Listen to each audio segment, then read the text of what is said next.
Hello everyone, welcome to Bengali Tips and Tricks YouTube channel, partnership with White Eagle 140।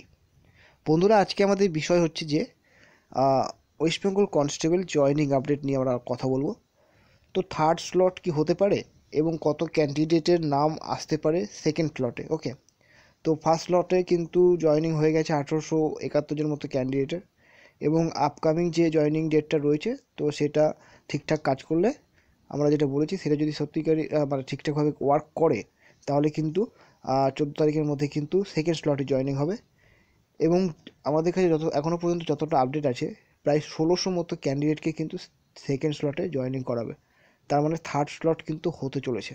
ঠিক আছে, তার মানে third স্লটেও কিন্তু বাকিদেরকে জয়েনিং করাবে। তো ফার্স্ট পেজে 3টা স্লটে জয়েনিং করাবে, তাহলে বাকিরা যে থাকবে সেকেন্ড ফেজেও কিন্তু সেইভাবেই করাবে। তো এইভাবে কিন্তু জয়েনিং প্রসেসটা হবে। তো আচ্ছা, দেখা যাক, আমরা প্রেডিক্ট করেছি, মানে যেটা আমরা জানতে পেরেছি এখনো পর্যন্ত 1600 মতো ক্যান্ডিডেটকে জয়েন করাবে। আমরা চাই মনে প্রাণের জন্য পুরোটাই জয়েনিং করায় এবং সেকেন্ড ফেজের জন্য কাজ শুরু করে।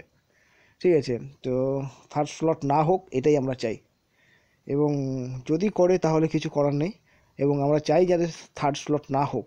ওকে, তো যতটা পর্যন্ত এখন আপডেট আছে যে 1600 মতো জয়েন করাতে পারে, এবং আমরা চাইবো যে পুরোটাই জয়েন করাক। তো এইটুকু একটা ছোট্ট আপডেট দেওয়ার ছিল বন্ধুরা। যদি যে ভিডিওটি যদি ভালো লাগে তো অবশ্যই লাইক করে দেবেন, আর আপনার বন্ধুর সাথে শেয়ার করে দেবেন। আর চ্যানেলে নতুন থাকলে আমাদের চ্যানেল সাবস্ক্রাইব করবেন, কারণ আমরা পড়াশোনা সংক্রান্ত ভিডিও বেশি আপলোড করে থাকি। ওকে, দেখা হচ্ছে নেক্সট ভিডিওতে। টাটা।